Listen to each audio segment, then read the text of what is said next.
Good evening, good afternoon, good morning to everyone. My name is Ross Ignall. I'm the Director of Product Management, Technical Support and Marketing at Dranetz Technologies. Welcome to our first spring of 2024 webinar. This will be on harmonics, measurement techniques, standards, and we'll also talk about super harmonics and some other trends in measuring power harmonics.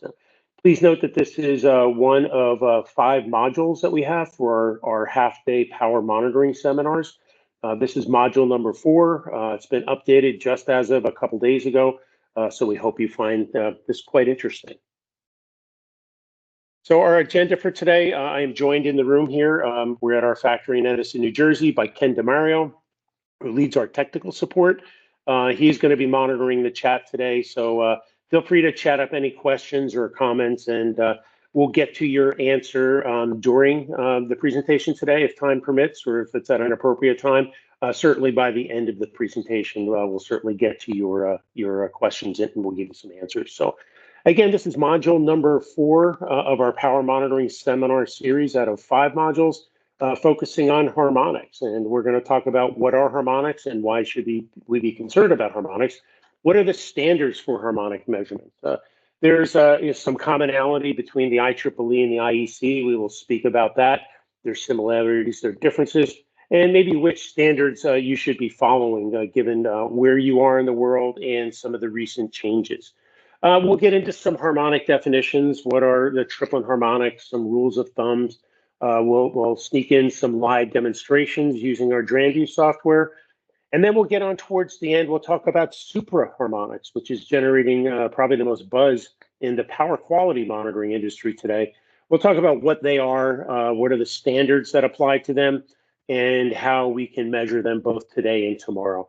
We'll wrap up with a little bit of a continuation of a case study of energy efficient lighting, looking at the harmonic content of energy efficient lighting. Just so you know, today's presentation will be recorded. We may post this up on our website, depending upon the quality of the reporting, or the recording rather. And again, please chat up your questions. We will not have audio. We have 86 people in so far, so audio is kind of unmanageable. So please send any questions or comments via chat, and between myself and Ken, we'll get to your answers. So just a little bit about Dranetz, a little bit of background. Established in 1962 by Abraham Dranetz, certainly a leader in the power and power quality monitoring industry with over 1,000 or 100,000 clients worldwide over these 60 plus years, and makes scalable solutions for permanent and portable power quality and demand and energy management systems. Provide a full suite of services. You're experiencing some of that today, including our personalized pre and post sale support, and this is part of our educational opportunities that we provide to our customers and our potential customers at no fault. We'll do online webinars. You've seen many of them. We have more than 30 of them recorded on our website, as well as in-person seminars that we've just restarted in 2024. So stay tuned for information on that. We also do paid for services customized to your needs at your facility, helping you with your monitoring applications.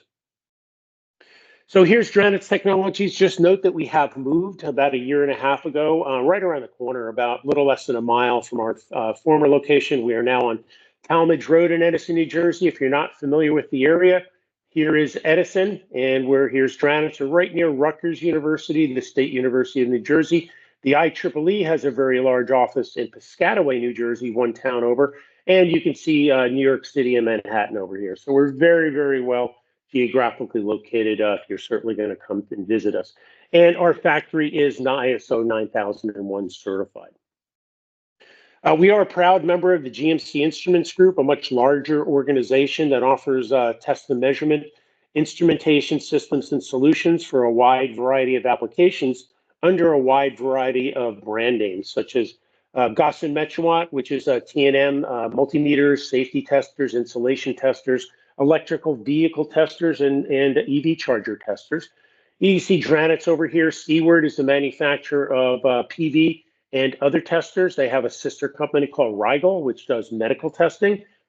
Process is the manufacturer of our CT heads. When you buy Flex CTs, they will come from Process, as well as they make other types of monitoring systems. Canos is a Seller and manufacturer in Spain. Gemil Bauer is located in Wohlen, Switzerland, manufacturer of power quality, energy, and industrial power measurement systems. Gossin is an old-time name that photographers out there would understand. That's Gossin Photo, a leader in light measurement and photography measurement applications. Kurth Electronics is the manufacturer of test and measurement for communication systems. And most of our attendees will be familiar with Electrotech as well, who is a sister company of Dranetz, who writes and manages our PQV software. So Dranetz is a member of a larger organization. You can see the worldwide companies here. A lot of them located in Europe, and we're the mainstay in the United States. So here's just a quick description of our products and services ranging from portable products, our HDPQ line, available in 4 models, low, medium, and high, and a 400 hertz model, our Dranexpert as well, which is a power and power quality portable solution. And they all work with our Dranview software, which we're going to be using today for some of our demonstrations for harmonics and how to measure them, and Supra Harmonics. Fixed systems, we have a range of fixed systems ranging from fixed installed power quality and energy meters to panel mount energy only meters, low, medium, and high cost for this particular category of products, and our PQView and PQView DE software for small, medium, and large power quality enterprise monitoring systems. And PQView is interesting because it's a meter agnostic. It'll work with Dranetz and many other manufacturers' meters. We do have a product, a SCADA or HMI interface product called Dranetz that pulls it all together in a nice, friendly user interface that's customized for your applications.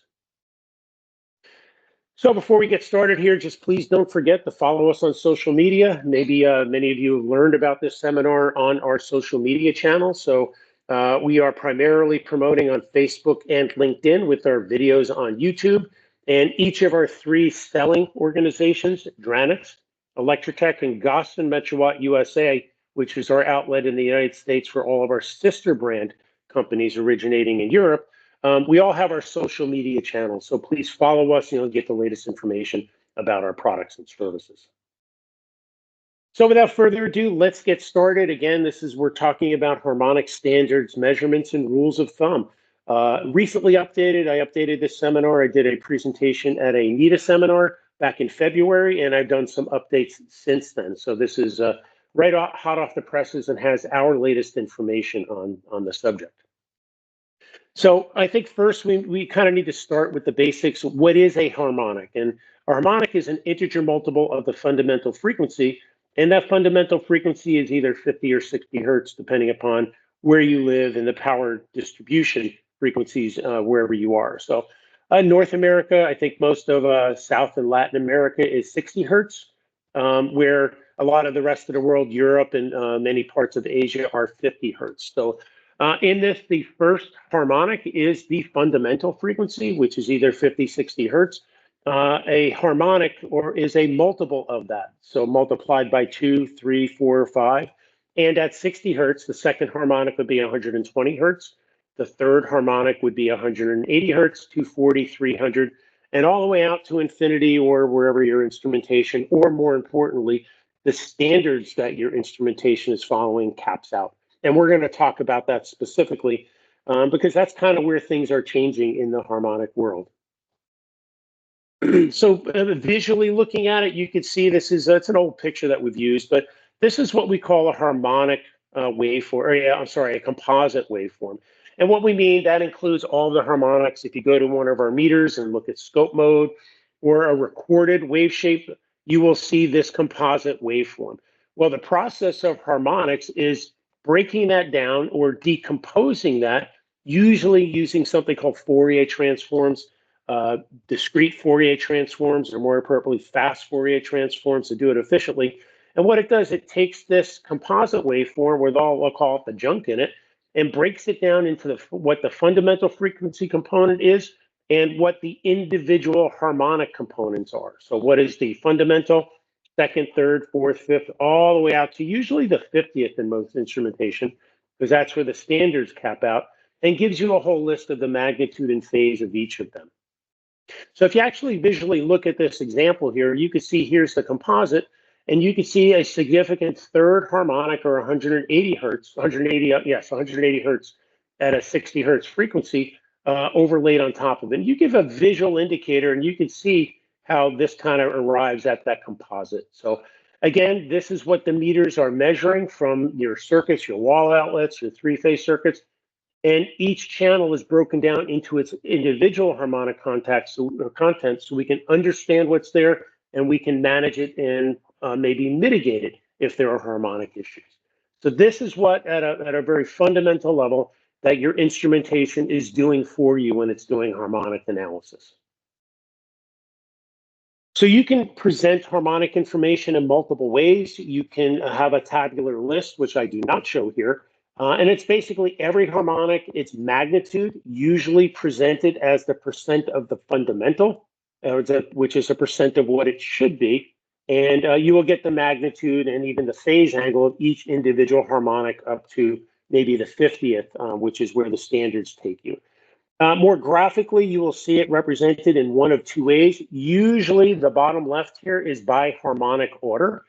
So you'll see here's the THD. Here's where the fundamental would be, which is usually not displayed because it would be this really big tall bar because that's what it should be. So by default, we don't display it. So we can show you the bad stuff, what the harmonic content is. And harmonic content is not really wanted in power systems. So you can see the second, the third, the fourth, the fifth, all the way out to, was it the 30th that is shown in this particular plot. Another way to look at it, and this was shown in our Dranetz software, you can display it by frequency. And the two are, of course, related. You know, it's n times 60 or n times 50, depending upon where you are. And then you get the hertz or kilohertz for that. It's the exact same presentation, just it's a matter of the reference and what the x-axis is.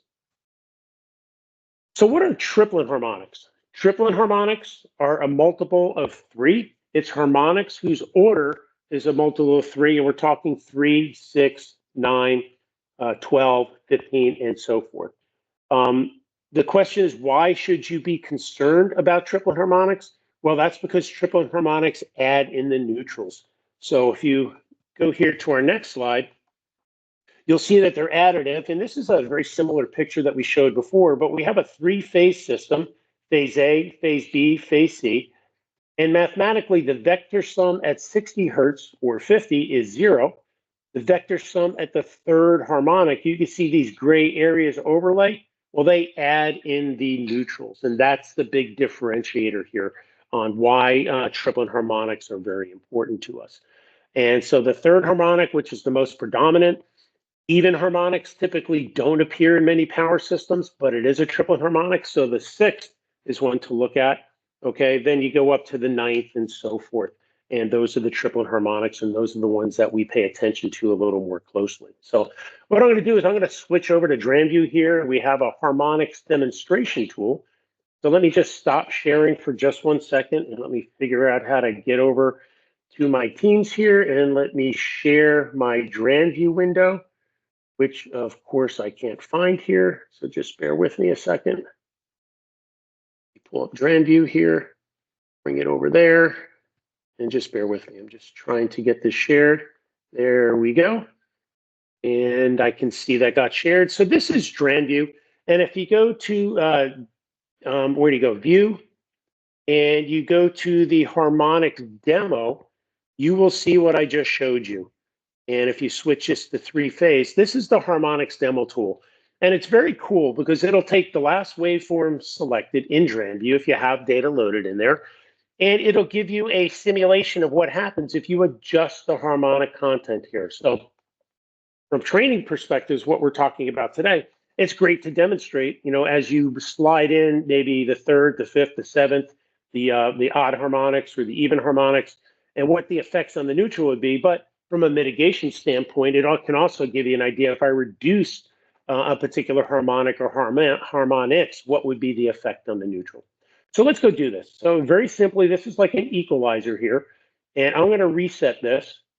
And you can see these are all set to 0. So I'm going to increase, just randomly slide up the 5th harmonic. And you can see how phase A, phase B, phase C are very, very distorted, but you can see nothing here on phase D, which would be our neutral, the way we measure. Now, if I reset this one more time and I take the third harmonic, which is a triplen harmonic, and I start ramping that up, you could see that the primary phases A, B, and C are distorted, but look at the effect on the neutral. So these are additive in the neutral. So you can see as I slide this down, you can see the neutral goes down. As I slide it back up again, you can see the neutral increases. Now there's no art to what or science to what I'm doing here. I'm just sliding these things up and down, but you could see how the effects on the neutral, what the effects on the neutral are. Now, some people say that, well, there are no even harmonics, or even harmonics are not triplet harmonics. But if I take the sixth, you can see that just as well. So it is a triplet harmonic. We just don't see even order harmonics in most properly operating power systems. They are there possibly in some exceptions, and we'll talk about that. But we don't see many even order harmonics. So anyway, that is the harmonic demonstration tool. So let me just switch back to our presentation here. And looks like we got that on the screen. So continuing along, we just went to the triplet harmonics in the demo tool. So let's talk about the rule of symmetry. And again, this is a rule of thumb, and this goes right into what we just spoke about even versus odd harmonics. The statement, even harmonics typically do not appear in a properly operating power system, is based upon what we refer to as the rule of symmetry. And what that means is symmetrical waveforms. Most of our waveforms, not all, but most of them are symmetrical. And what I mean by that is that the positive half and the negative half are identical. They're just kind of mirror images of each other shifted over 180 degrees. So if you look here, this is a distorted but symmetrical waveform. And you could see this waveform is clean on the top half, but is different on the bottom half. So that is asymmetrical. And what that means mathematically is that when the positive and negative halves are the same, only odd harmonics are produced. That's just the way the math comes out in the harmonic analysis. If they are different, you have the potential for both even and odd order harmonics. So the rule of thumb here is if you see even order harmonics, there could be something wrong with your power system. Now, there are exceptions. I understand, like X-ray machines and other devices draw current different in the top half of the waveform and the bottom half of the waveform. Now, this is not a good example for that. This is a rectified or a pulse rectifier, and a diode was blown out here, causing the asymmetrical waveform and the asymmetry in the waveform. But again, I understand X-ray machines and other devices intentionally draw power different in the top and the bottom halves of the waveform. So they will have even and odd order harmonic content. Okay, so they're operating properly, but again, most of the time, if you see even order harmonics, something's not right. But again, check your loads just to verify that. So in summary, when should you be concerned about harmonics? Harmonics are typically considered a problem then when they're always present in your power system. In other words, it is the steady state and they're continuously occurring. So you have to worry about the effects of them. So again, although any waveform can have harmonics, they're typically not a concern unless they're always happening because you're looking at the cumulative effects of the continual harmonic distortion. So think back to those neutrals and the neutral demonstration that we did before. Also devices like transformers and any inductive load or distribution device is susceptible to harmonics because of maybe heating and eddy effects and things like that. Motors are specifically susceptible to harmonics, and ironically enough, they are also the producer of harmonics, three-phase loads, three-phase motors, if there's a short in them or other problems. So high harmonic content for motors can reduce the life of a motor, but problems and troubles with these motors can also produce harmonics as well on the system. So there are motor testers out there that actually look at and evaluate motors based upon the harmonic content that they are producing. So again, the rule of thumb here, you're concerned when harmonics are happening continually, not the harmonic content of any individual waveform during a power quality event like a sag or a swell or a transient or something. Usually the harmonic content's not a big concern for those.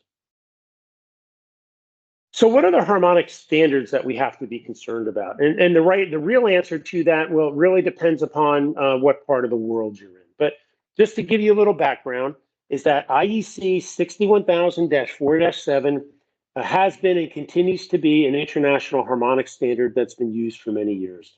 It is included in part of IEC 61000-4-30, which is the power quality monitoring standard that we refer to regularly and we comply with in the Dranetz instrumentation and the industry.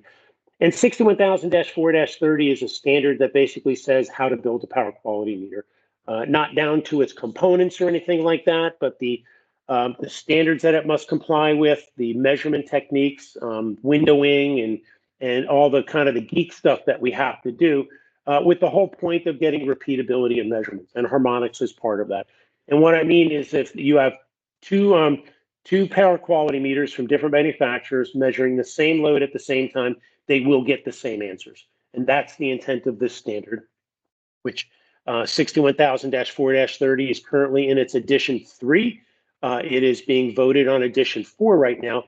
But the point is, several points, is that harmonics are included. The standard, the international standard for harmonic measurements is IEC 61000-4-7. And the main bottom line here, the main data acquisition technique, is that it measures harmonics in consecutive 200 millisecond windows. We'll elaborate on that in a few minutes. And what that means, it captures 10 or 12 cycles within that 200 milliseconds, depending upon if you're in a 50 or a 60 hertz system. So you will see a window here in the United States of 12 cycles because 12 cycles will fit at 60 hertz in a 200 millisecond window.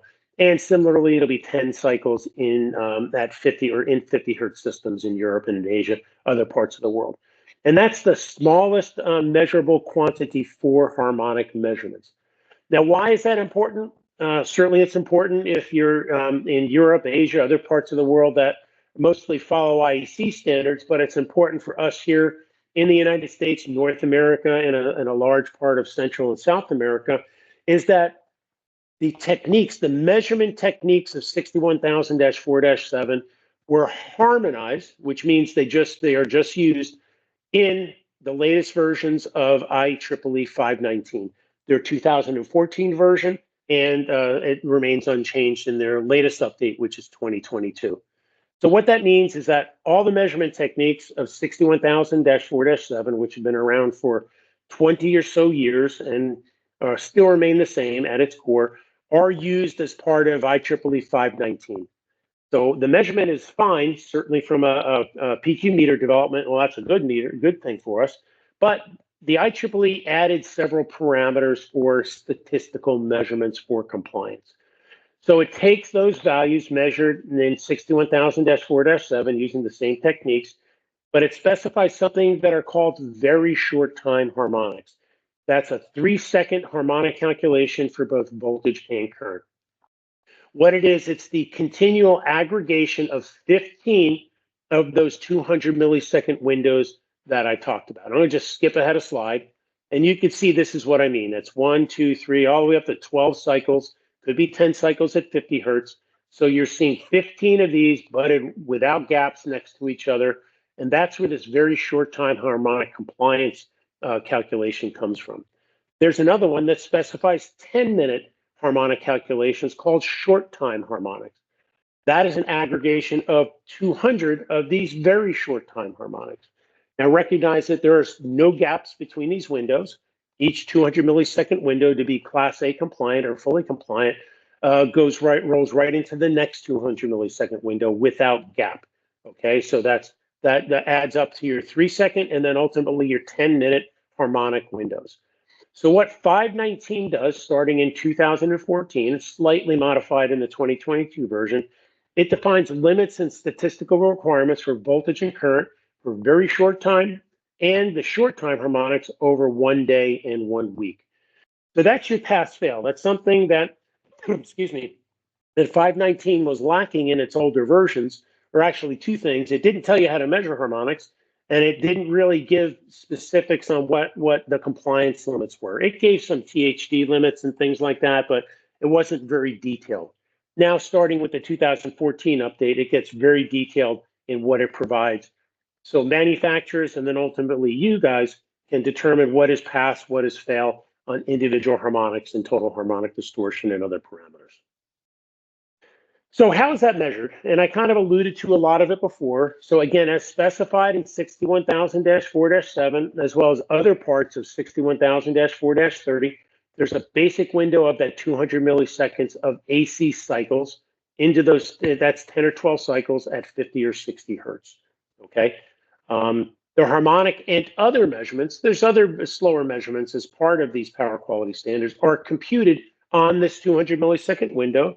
The results must be reported, and the system must be ready for the next 200 millisecond window without gaps. So this is a gapless measurement, which is required throughout 61,000-4-30 to be Class A compliant. Now, it's very important to note is that these 200 millisecond and 12 cycle windows are not used for sags, dips, swells, or transients. There's other measurement techniques used within the meters to get down to 1 AC cycle and certainly sub AC cycle when we talk about transient. So we are talking about harmonics. We're not looking at cycle by cycle harmonics, although you can certainly do that. We're talking harmonics down to a 200 millisecond window, and that's the basis. So just don't get confused that this has anything to do with what we'll call the cycle by cycle power quality analysis for sag, swells, and transients. So why are managing harmonics to 519 important? First of all, in the United States, North American part of Latin and South America, it's the current US recommended practice for harmonic measurements. There are IEC and other harmonic compliance limits existing for those parts of the world. But again, we're talking specifically 519 and whoever conforms or wishes to conform to the requirements. Very important to note, the compliance limits are referenced to the point of common coupling between the utility and the end user. That's at or around your energy meter from the utility.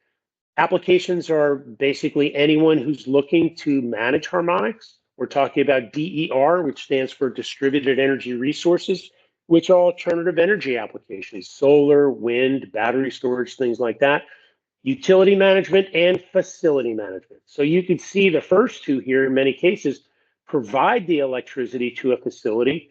And we're looking at the point of common coupling, which is that kind of the metered location between the generation or the distribution and the consumption at the facility level.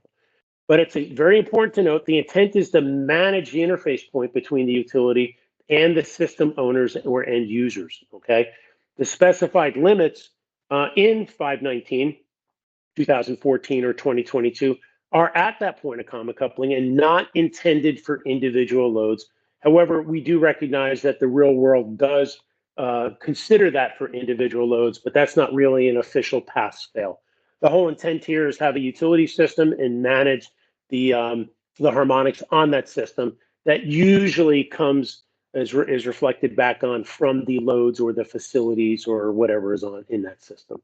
So again, these limits can be used at any point, but they aren't. Its real intention is for that point of common coupling, and that's where those chosen limits comes in based upon the voltage and current in the system and other factors which are defined in 519. And there's different tables and compliance limits based upon that information. So what I'm providing to you is kind of a simplified overview of 519. We do have some application notes on that, and you could certainly read the standard, but it's a little more in-depth as far as what is pass, what is fail, based upon the harmonic number and, of course, the voltage and current in the system, and that dictates some of that. So you can see the results here. This is from our instrumentation and also Dranetz. You can see the intent here is pass-fail for IEEE 519. And you can see each day is a very short time harmonic report, and weekly is a short time harmonic report. And they are broken down into individual pass-fail numbers. And you can see this is a failure. You can see the THD limits here, and you can see which harmonic orders or which frequencies did fail. So this is the report level that you get from the instrumentation. Again, over a week or a month, however long you go, reported on a daily and a weekly basis, and you can get this pass-fail information both from our instrumentation and our Dranetz software. So, one of the reasons why you're probably attending today's webinar is what are the new harmonic measurement requirements?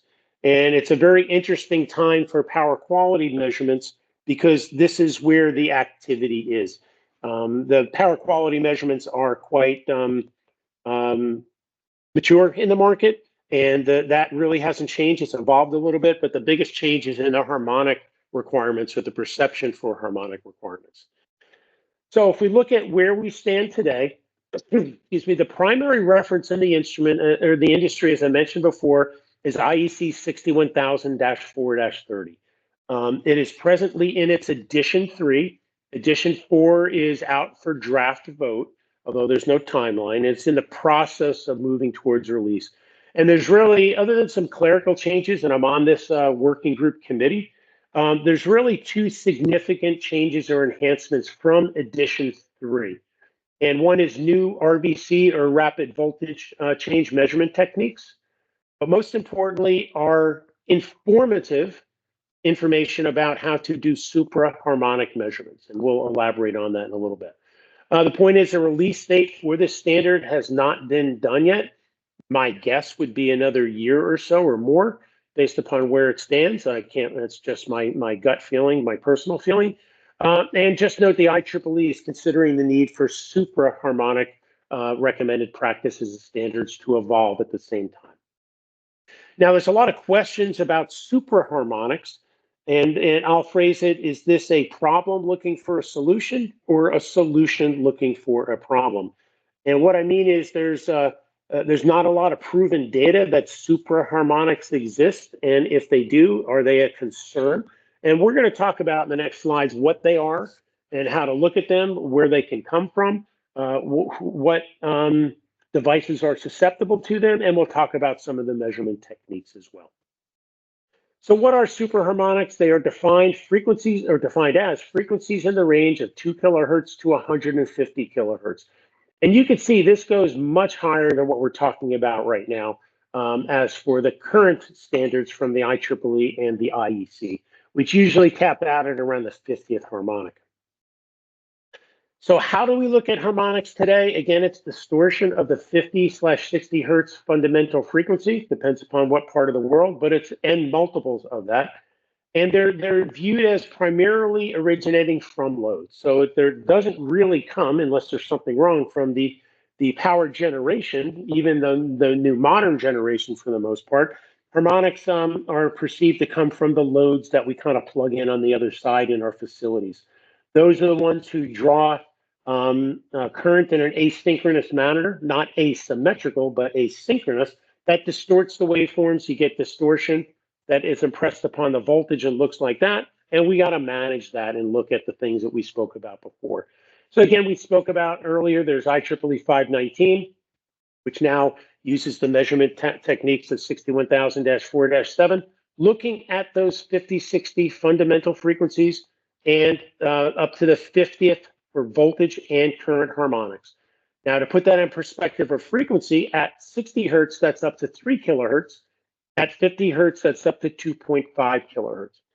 And what we'll do is there'll be parameters, total harmonic distortion for voltage and current, total demand distortion, which takes into account the capacity of the system, which basically looks at each individual harmonic and includes it and computes kind of one value for that. Kind of like RMS looks at the voltage in one waveform, and these parameters look at the harmonics in one or multiple waveforms. But the point is, this is changing. Different techniques, well, different requirements are coming out, and different techniques are coming out to measure to those requirements. So there's a trend towards capturing higher order harmonics than what's required today, which is typically beyond the 50th. Now, Dranetz products for many years have been able to capture up to, in theory, up to the 255th, depending upon the meter. The HDBQ family can capture up to the 255th for voltage and current. And what I mean is that harmonic content, based upon the way the product is digitized, is included in those wave shapes. You just haven't had the need to unlock it in the past. Well, that's the part that may be changing. Now, related to that, in the UK, there was a standard called G54, which has been updated a couple years ago to the G55 version. there were some changes, but the major thing is the increase. It was either G54 was either to the 40th or to the 50th harmonic, is now up to the 100th harmonic, or 5 kilohertz at 50 hertz. This is the UK, so we're only concerned about a 50 hertz fundamental frequency. So how did we accomplish this from a Dranetz perspective? Well, we didn't have to change anything that the instruments did, because the instruments already had the capability to measure up to the 255th harmonic. So all we did is in DranView, we just created a different report that unlocked that information using the techniques that I'm going to talk about a little bit later on how we can get the supra harmonic information out of your existing instrumentation.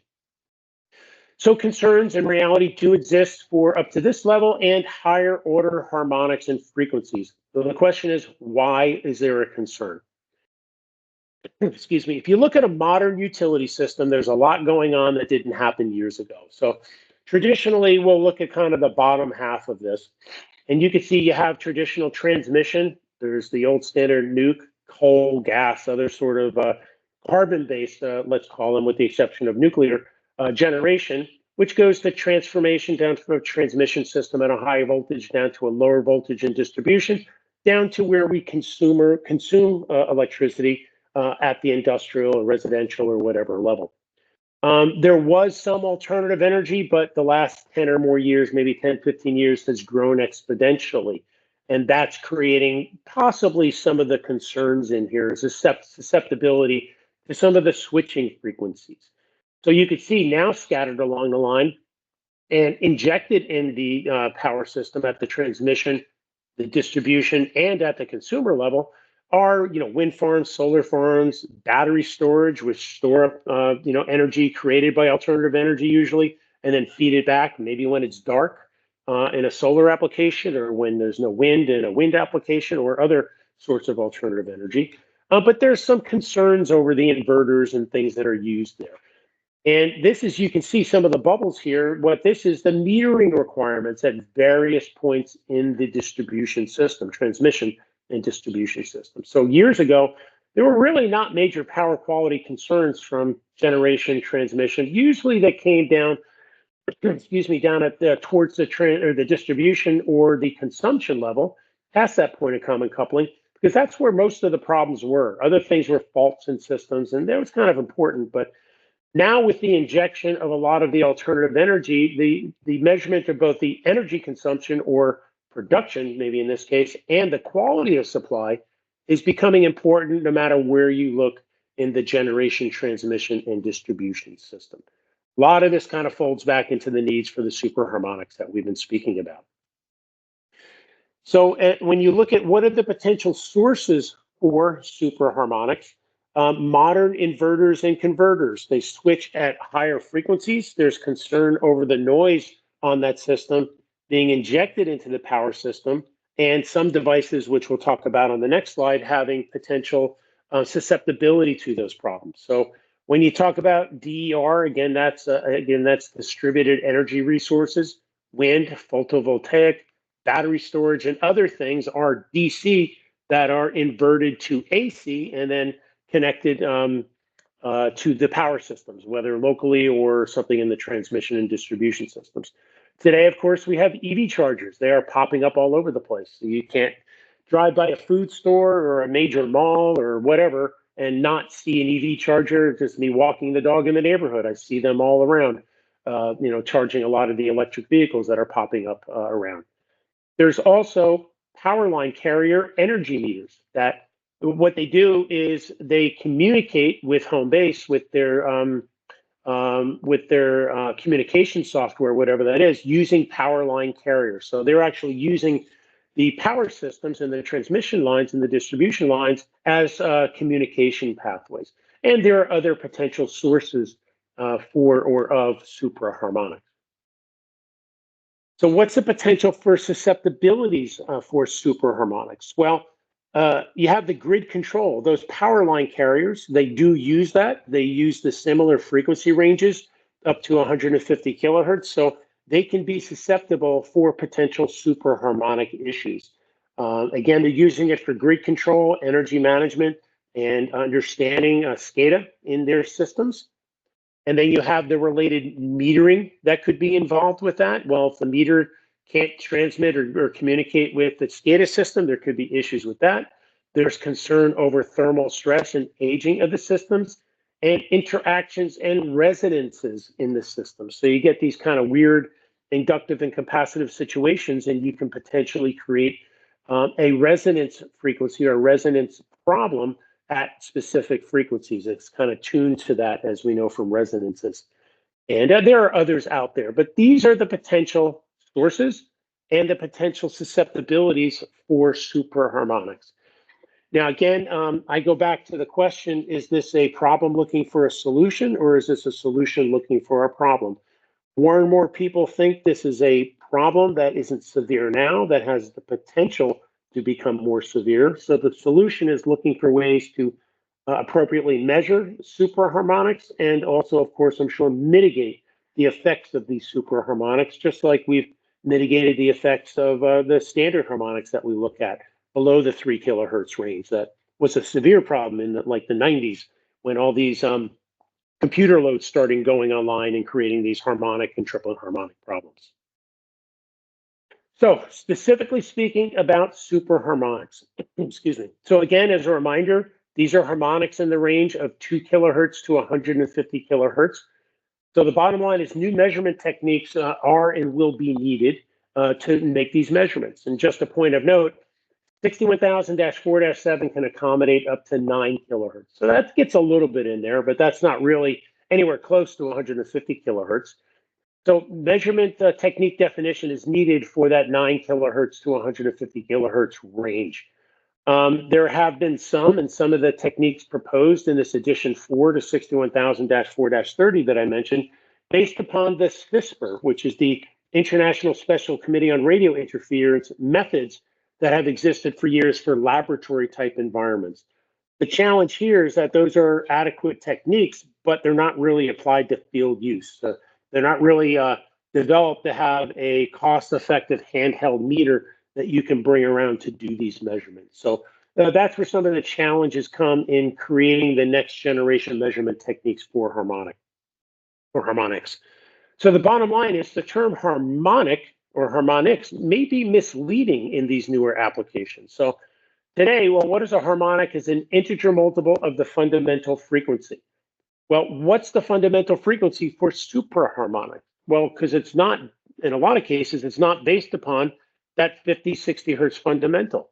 It may be related to it or a close frequency, but it may be coming from an inverter that's just inverting, that's clocking. It may be independent of that. So, there's a lot of things to consider here, and the frequency sources may not be based on the 50, 60 hertz. So in the future, PQ meters may become more like spectrum analyzers to conform with these new measurement techniques when they do come out and they become published and available. Excuse me. So as far as superharmonic measurements, here are some facts about that. So the question is there or are there presently normative standards defining how PQ measurements or PQ instruments are to measure superharmonics? The answer is no, okay?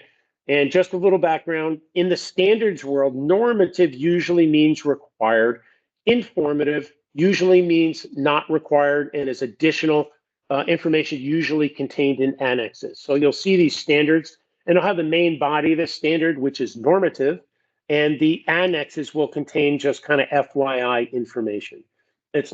Don't mean to imply it's not good information, but for compliance with that standard, it's not required. The measurement of superharmonics is part of the informative annexes of 61000-4-30 edition 3 and is better defined presently in the draft of edition 4, but there's nothing in the informative section. So being in the informative section, the superharmonics are not required for compliance with these standards until such time they become normative in one of these standards. So the bottom line, as of this writing, any PQ instrument claiming superharmonic measurements use proprietary methods developed by the manufacturer. I don't want to imply that they're wrong, but there's no standards body that says these are the requirements and then they conform or we can conform to those techniques. Doesn't mean those measurements aren't available. There's no standards that back them up at the moment. So where do things stand? Again, I'm on this IEC 61000-4-30 Working Group 9 committee, and they are presently working on the definition of superharmonics, the measurement methods, and it's kind of generated very detailed, complex, and ongoing conversations and long duration conversations. Edition 4 has been sent for draft to other IEC countries and their committees. Feedback has come back. I'm not aware of the feedback at this time, but the bottom line, it's presently included in annexes of Edition 4 in its draft, okay? But however, in the future, super harmonics could become a requirement in future versions of the standard, maybe in Edition 5 or something. So bottom line, Edition 4 is not released. I don't anticipate it being released for a little bit of time. So we're kind of on our own for the measurement of super harmonics and the compliance for such measurements. So how does Dranetz handle and tackle super harmonics now? And we're going to give you an example of that. I'm going to show you how to do it in DranView in a couple slides. So it's all about the sampling. So if you look at our Dranetz HDPQ Plus family, it digitizes at a rate of 512 samples per cycle. So it can accommodate higher order harmonics than the typical 50th, which is required by 519 and IEC 61000-4-7. So again, it samples 512 samples per cycle for both voltage and current independently.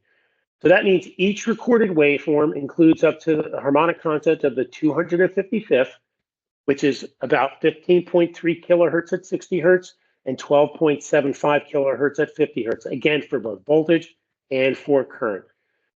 So the meters don't display that to you because they're programmed to meet the standards or display measurements towards the standards that we just mentioned before. But DranView 7 has had for a while, and the same tool that we talked about in the UKG 55 report, the harmonics and time plot calculator tool that can unlock harmonics up to the 256th in this example by computing or recomputing the harmonics of any recorded power quality or snapshot waveform. So you've done your survey using your HDPQ or HDPQ Plus. DranView can post-process it and look at the harmonic content up to the 255th. Just for a compliance study, our suggestion is to enable the waveform recording or the snapshot recording at your journal intervals. And what that means is a journal interval is a timed measurement. Usually every 10 minutes, it'll take a snapshot of the min, max, and average over that last 10 minutes or journal interval. We recommend that you turn on the snapshots for that, which means you'll get AC waveforms recorded each 10 minutes or whatever that interval is. And that means DranView 7 Enterprise will have the ability to see wave shapes every 10 minutes and recompute or compute the harmonic content for that. So again, you can then plot the computed harmonics and the timeline or view them on the individual harmonic or the individual wave shapes. We do have a harmonics, a super harmonics application note, and let me share that with you right now. And just give me 1 second, and we'll show you an example of that. And then we're going to switch over to DranView and give you the ability to actually see how we accomplish that. So just bear with me 1 second. And if you go to Dranetz, Dranetz.com, there it goes over here. If you look into our support, we have a whole bunch of tech tips and application notes. This is something that was developed, I think, the fall of last year when we released it. So it kind of summarizes actually the content of our webinar today. Tells you a little bit about super harmonics, what they are, the standards, and also when you scroll down, kind of the instructions on how to use DranView for that. And this is exactly what we're going to talk about here. So let me pull up DranView here. I think I can just do this by sliding over to here. Let me just do this one more time. And you can see here's DranView. I see it's on the screen here.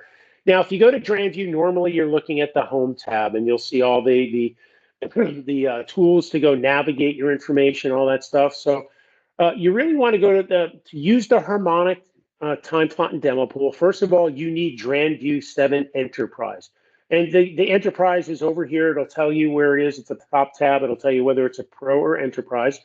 And just remember that last summer, we unlicensed DranView Pro. So there is no longer a requirement for a hasp-key or other serialized or other license for DranView Pro.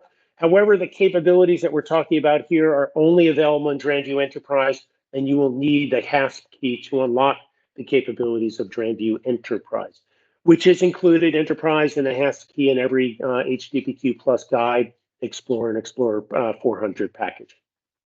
So how do you do this? You load in your file. I just have a little demo file here for SAG directivity that I loaded in.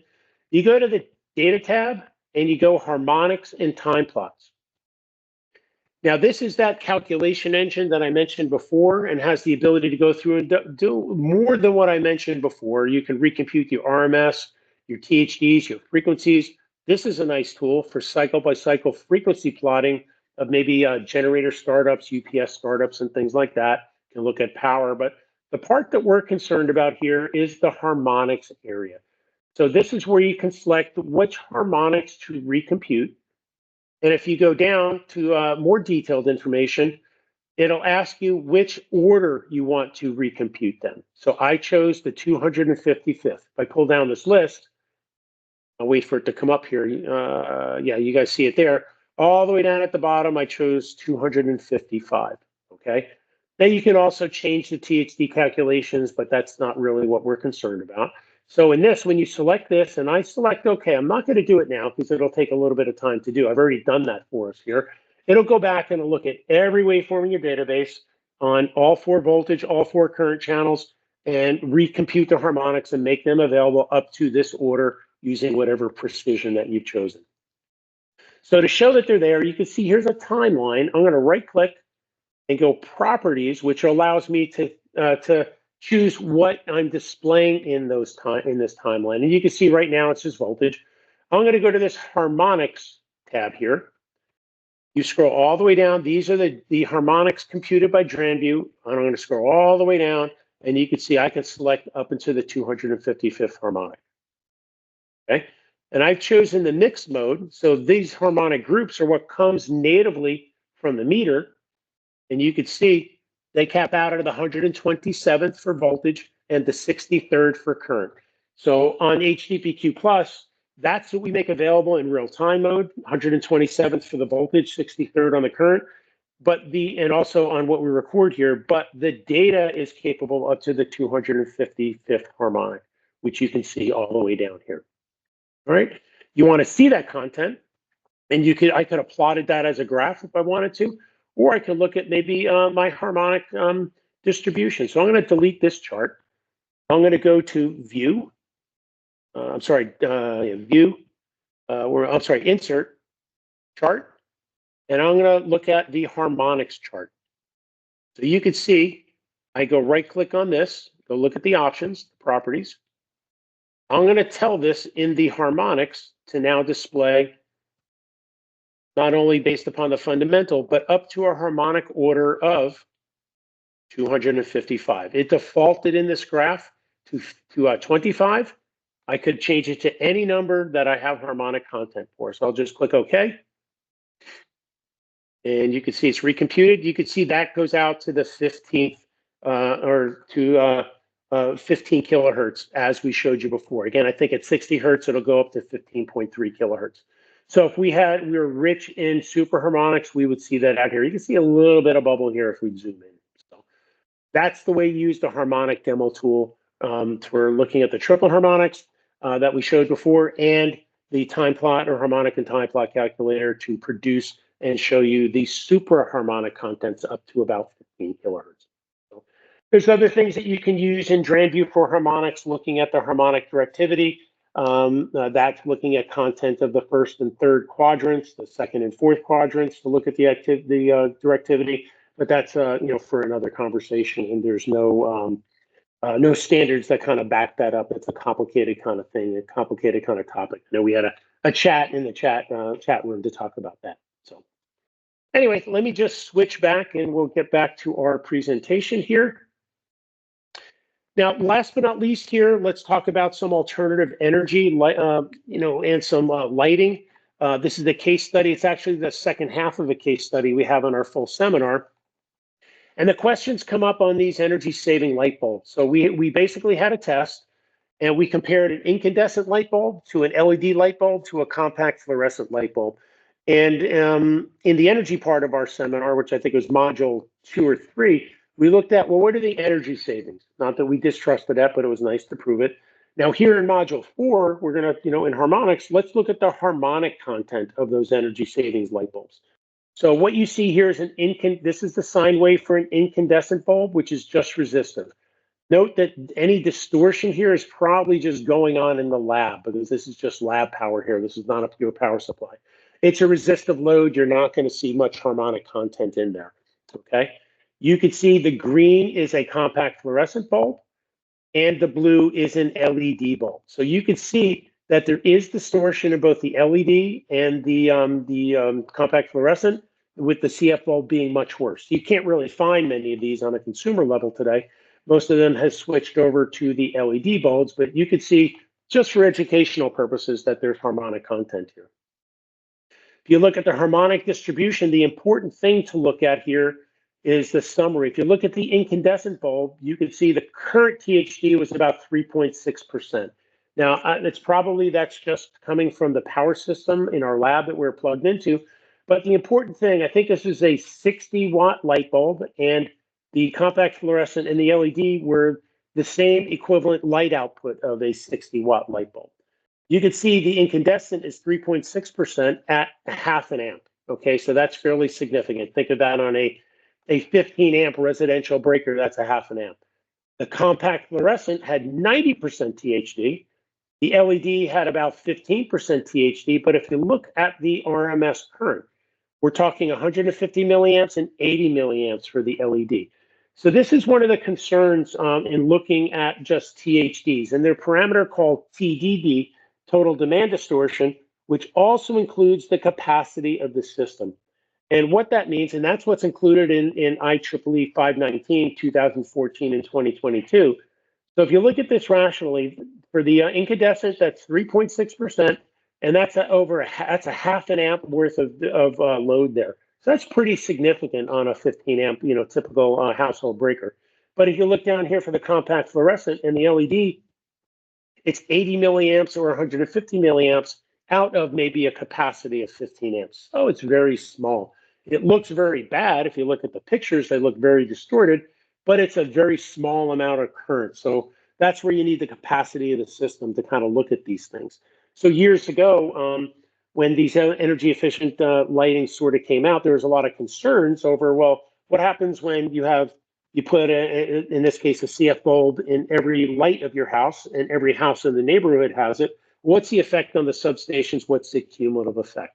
And the bottom line, it really wasn't that big of a deal, because when you look at it, these bulbs became very popular, okay, but they're fairly low current. You can see in this, we're talking about 70 milliamps at the third harmonic, the most significant harmonic. So really not a big concern given the overall capacity of the circuit, and that's probably why this was not a problem. But again, we look at the modern electrical environment. We got a lot of these, and this just helps you pull some of this information together into the newest technology out there on a consumer level.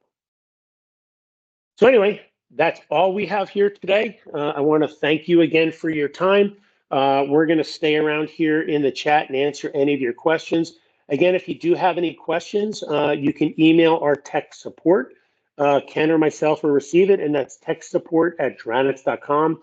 Feel free to email any questions about today's seminar or webinar, any product questions, anything that we can help with, feel free to let us know.